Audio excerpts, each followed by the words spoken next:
everyone, and welcome to another NPD tailoring video where we teach you the basics of cutting and sewing Asian attire. Today's tutorial is how to stitch piping. So I have my sleeve cuff ready, and you want to mark the seam allowance on the edge of the cuff using a chalk and measuring tape.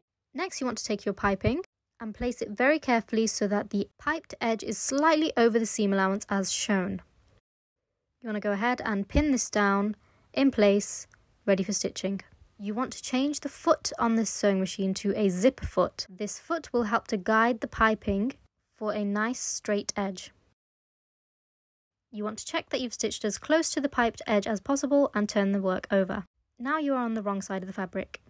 Fold the seam allowance over, fold the rest of the piping fabric on top and stitch. If you do not want a visible seam on the other side, you can always hand tack on the wrong side of the fabric so that no seams are shown on the other side, and that is your piping edge finished and complete. Please like this video and subscribe for more.